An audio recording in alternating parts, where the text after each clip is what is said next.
कहानी कैलाश का सत्य।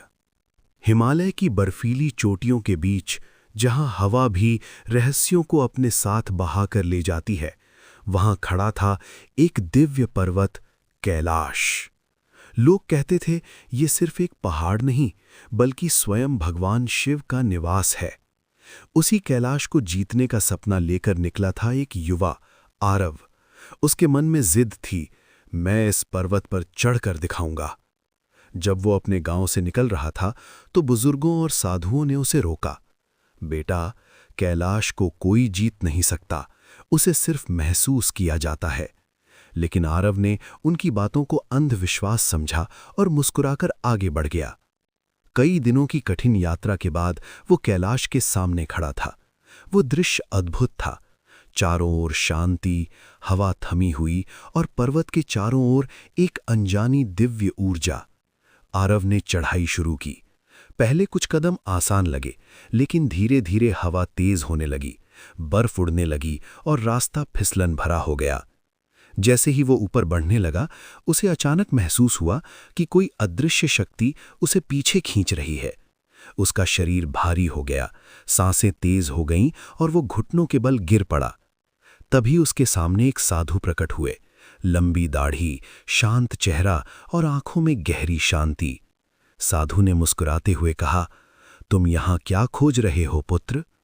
आरव ने हांफते हुए कहा, मैं कैलाश को जीतना चाहता हूं, ये साबित करना चाहता हूं कि मैं कर सकता हूं। साधु धीरे से बोले, कैलाश को जीतने की कोशिश करना ही तुम्हारी सबसे बड़ी भूल है। ये अहंकार का स्थान नहीं, समर्पण का स्थान है। आरव ने उनकी बात अनसुनी की और एक बार फिर चढ़ने लगा। लेकिन इस बार तूफान और भी भयंकर हो गया।